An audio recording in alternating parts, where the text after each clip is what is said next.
हरि स्मृति सर्व विपद विमोक्षणम। भगवान श्री हरि का सतत स्मरण समस्त विपत्तियों से बचा लेता है। आएंगी विपत्तियां, पर इतने सामर्थ्य आपके हृदय में प्रकट हो जाएगी कि आपको परास्त नहीं कर पाएंगे। आप विचार करके देखिए, भागे घूम रहे हैं सुख और शांति के लिए, और दिशा है दुखालयम अशाश्वतम, नाशवान दुख में मार्ग में भाग रहे हैं सुख और शांति के लिए। कामनाओं की पूर्ति हो जाए किसी तरह। तुम करो अधर्माचरण, असत वार्ता, असत क्रिया, और चाहो मनमानी कामनाओं की पूर्ति असंभव। कहीं भी भाग कर चले जाओ, कहीं भी। ये बात अंदर से समझ लीजिए, अगर कामनाओं की पूर्ति सुख शांति चाहिए तो प्रणत कामदम पद्मजार्चितम धरणि मंडनम ध्येयमापदि चरण पंकजम। श्री हरि के चरण कमल का चिंतन, उनके चरणों का ध्यान और आश्रय लेकर निरंतर उनका स्मरण, प्रणत कामदम। जो इन चरणों का आश्रय ले लिए, उनकी सारी कामनाएं पूर्ण हो गई, अर्थात उनको ऐसा सुख मिला कि कोई कामना ही नहीं रह गई। प्रभु के चरणों से विलग होकर के आज तक कहीं कोई भी सुख और शांति प्राप्त नहीं कर पाया।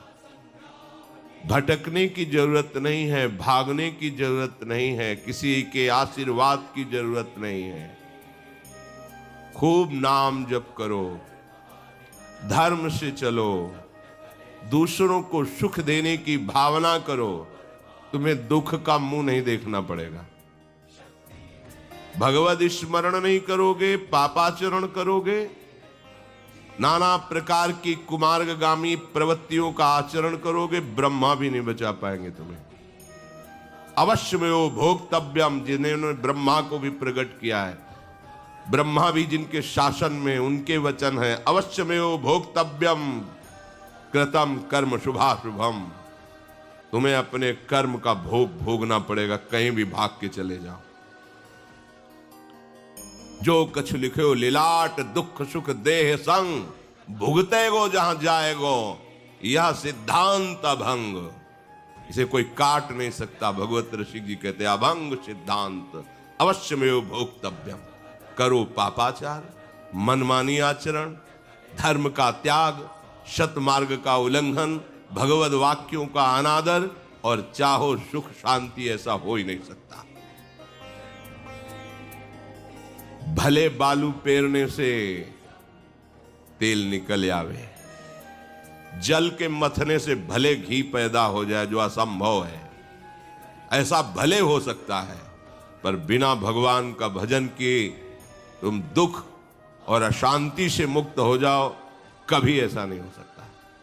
बारी मथे घृत होए बरु, शिकता ते बरु तेल, बिनु हरि भजन न भवतरी, यह सिद्धांत पे। भगवत चरणारविंद का आश्रय लेकर थोड़ा सा भी किया हुआ भजन कभी व्यर्थ नहीं जाता। अगर इस जन्म में हमारा काम नहीं बन पाया, भगवत प्राप्ति नहीं हो पाई, तत्वबोध नहीं हो पाया, तो वो व्यर्थ नहीं जाता है। श्री भगवान कहते हैं, अगर उसकी कोई वासना फंस गई और मेरी प्राप्ति नहीं हुई, तो मैं उसी उत्तम लोगों को, जहां प्राकृतिक सुख की भरमार है, दिव्यता है सुखों में, वहां भोगने के बाद श्रीमान कुलों में जन्म देता हूं।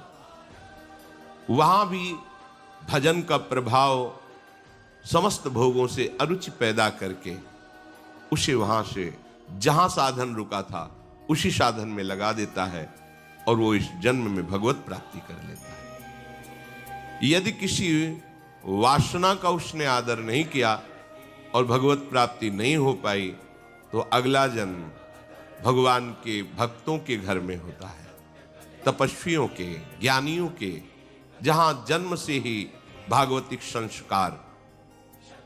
उसे स्वर्ग नहीं जाना पड़ता, उसे वो विशेष सामग्री नहीं मिलती जो भजन में बाधा पहुंचा दे। सीधे संयोग भजन का, और बहुत शीघ्र उसका जो साधन पीछे था वही प्रकाशित हो जाता है और वो अपने मार्ग में चलते हुए प्रभु का साक्षात्कार करता है, तत्वबोध प्राप्त करता है। भजन अगर नहीं हुआ जीवन में तो कोई भी इतना महत्वशाली नहीं है कि वो अपनी पूर्व जन्म की पढ़ाई को आगे से शुरू कर दे। डिग्री पढ़े थे, मरे, फिर ककारा पढ़ना पड़ेगा। ऐसा नहीं कि वह डिग्री से शुरू होगा कि आप हाई स्कूल पास हो गए, अब यहां से 11-12 की पढ़ाई शुरू होगी। नहीं, वही फिर का खागा। आपने 10 अरब रुपए बैंक के जमा के मर गए तो फिर 1-1 रुपए जोड़ने पड़ेंगे अगले जन्म में, अगर मनुष्य शरीर मिले। लेकिन इसमें ऐसा नहीं। आप जितनी भूमिका पे पहुंच चुके हैं भक्ति की, भजन रूपी संपत्ति जितनी आपने कमा ली है, बिल्कुल सुरक्षित, पाई भर उसमें घाटा नहीं लगेगा। और वो दिव्य रूप प्रकाशित करके आप जहां भी जन्मेंगे, जिस योनि में भी जन्मेंगे, वहीं वो प्रकाशित होकर आपका परम मंगल कर देगी। महामहिम प्रभु श्री हरि के चरणों का आश्रय लेकर भजन करना कभी कभी अमंगल नहीं हो सकता। कभी वो दुख का चेहरा नहीं देखेगा कि दुख कहते किसे हैं, पर लगो तो। अगर भजन में नहीं लगोगे, साफ बात है, कहीं भाग कर चले जाओ, तुम्हें ठौर नहीं मिलेगी, शांति नहीं मिलेगी। सुरसर तीर बिन नीर दुख पाई है, सुरतर उतरे तो ही दारिद सताई है। भाग कहां भाग के जाएगा?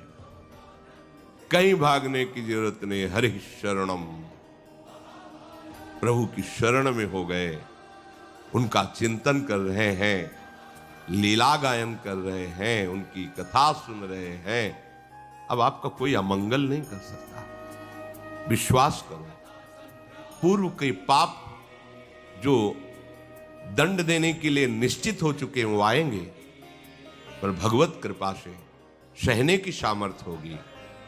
आपको विचलित नहीं कर पाएंगे, क्योंकि आपके पास प्रभु का आश्रय है, भजन है। अगर वो चाहे तो भजन बल से उसे नष्ट कर सकता है, पर वो जान जाता है कि ऐसे महामहिम प्रभु के भजन को इस नाशवान शरीर के लिए नहीं, वो समझ जाता है। इसलिए चूको मत, प्रभु का भजन कभी व्यर्थ नहीं जाता। पूर्व में किया हुआ भजन आगे बढ़कर प्राप्त होता है।